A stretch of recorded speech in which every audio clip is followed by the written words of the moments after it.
Se você ainda está tentando entender o Bitcoin olhando só o gráfico, você já está atrasado. Essa semana não foi sobre cripto, foi sobre guerra. E quando o mundo entra em caos, é aí que o jogo de verdade começa. Desde o dia 28 de fevereiro, o mercado parou de reagir a fundamento e começou a reagir a míssil. Estados Unidos e Israel contra o Irã. Resultado, petróleo Brent a $108, subindo forte, e nem foi a máxima. Dólar pressionado, bolsa brasileira caindo e o mundo inteiro travando. Mas o ponto não é o número, é o regime. Você está olhando inflação caindo com crescimento desacelerando. Isso tem nome, estagflação. E, historicamente, isso destrói ativos tradicionais. O Trump e o mercado em forma de pessoa, né? A gente tem visto isso. Agora vem a parte mais bizarra. Ontem o Trump falou em paz. Hoje voltou a falar em discurso agressivo. Mais uma vez, resultado, o mercado virou um cabo de guerra. Paz, risco sobe.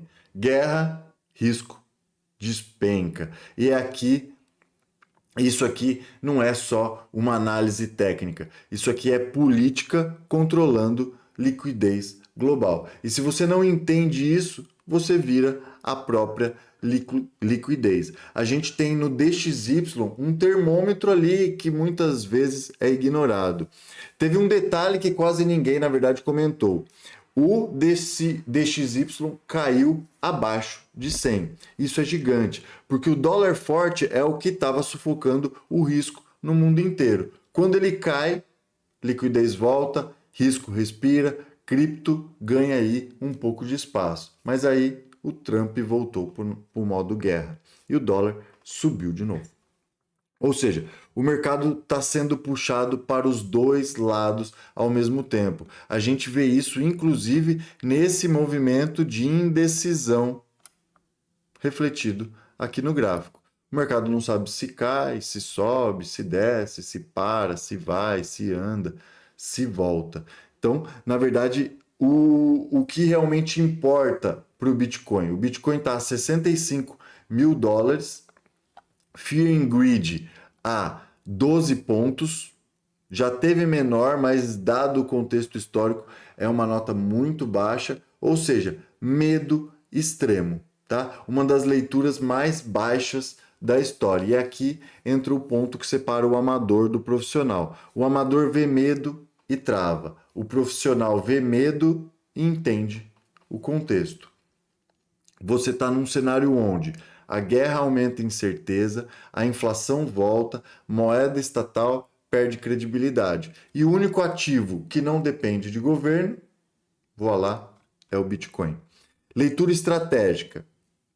Esquece o barulho. O que está acontecendo de verdade é o seguinte: o sistema tradicional está sob pressão, o dinheiro está ficando mais caro e a confiança está diminuindo. A fidúcia está diminuindo. Daí vem o termo, né, moeda fiduciária. Por isso o mundo está nessa tensão que está. E quando a confiança quebra, o capital migra e isso não é rápido, mas é inevitável, tá? Agora a gente vai para o que interessa. Eu não estou aqui para prever o próximo candle, mas para jogar o jogo certo aqui com vocês. E o meu posicionamento é simples. Bitcoin está em acumulação. Já falei, não é novidade para ninguém, mas isso também não é negativo. Solana, especulação com liquidez. Então, enquanto a gente acumula Bitcoin, a gente especula no mercado descentralizado.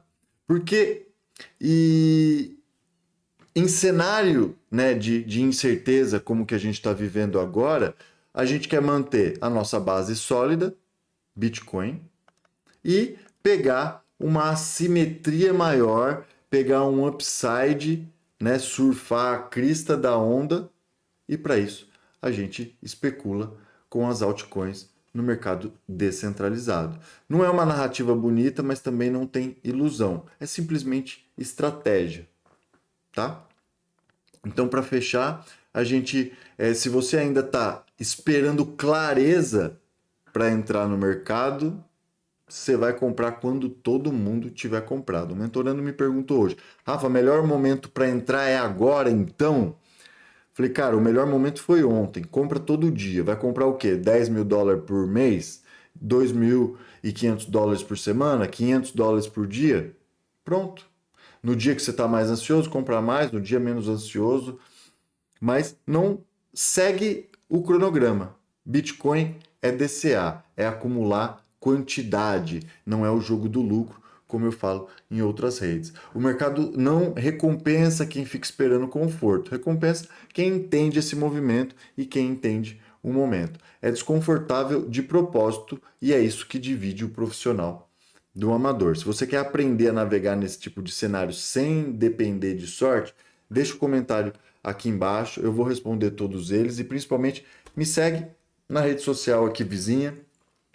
Eu vou deixar os links aqui embaixo e lá eu tenho mais materiais práticos e didáticos, tá? Mas uma coisa que eu gostaria de mostrar aqui para vocês, exemplificar o que a gente conversou sobre o meu posicionamento. Então, o Bitcoin está em queda, lateralizado. Bom, para muitos é dinheiro parado, é estratégia perdida, começa já a coçar a cabeça e se arrepender de ter entrado no Bitcoin, principalmente lá no topo de outubro, a 126. Pois bem, qual que é a diferença do investidor realmente cripto do cara que tem cripto na carteira rezando para o mercado subir? A gente não depende de viés de confirmação. A gente não depende de fatores externos que levem o Bitcoin para cima ou também não nos machuca o Bitcoin caindo. Por quê? A nossa métrica a partir desse ano, principalmente para a galera que está no Dica Cripto, não é mais lucro em dólar ou até em real. A nossa métrica a partir de agora é em Satoshi. Quantos Satoshis você fez por mês? Essa é a pergunta. E aí eu trago para vocês aqui uma planilha como resultado do que a gente vem fazendo. Então, a gente em março operou, a gente tinha 13 centavos de Bitcoin. Esse Bitcoin foi colateralizado com uma taxa de endividamento de 23%. Isso aqui é ouro, tá? Essa planilha eu só libero para os mentorandos. Com um risco muito controlado, volatilidade 4,8 mensal. Sharp 1,8 mensal, Sortino 3,3 mensal, com resultado líquido de 4,84%. Pô, Rafa, você teve um retorno líquido no mês de 4,84%? Sim, em Bitcoin. Quem você já ouviu no mercado falando sobre isso? Qual foi o seu rendimento em Bitcoin no mês? E é isso que a gente faz. Então a gente consegue ter uma projeção em quanto tempo a gente vai bater as nossas metas de Bitcoin. Então hoje você pode começar com 1 centavo. Você vai saber exatamente quando você vai bater ou ter uma projeção, quando você vai chegar a 10 centavos, quando esses 10 centavos virar 20 centavos, quando esse 20 virar 50. E quando esses 50 centavos finalmente virar um Bitcoin. Então a gente consegue projetar através desse operacional. Então a gente fechou o mês de março com um ROI bruto de 37,98 e um Net Liquid Yield de 4,84%. Mais uma vez, quer entender um pouco mais sobre isso? Deixa algum comentário aqui embaixo, eu vou responder todos eles ou me segue lá na rede vizinha. Beleza, pessoal? Só mais um recado importante.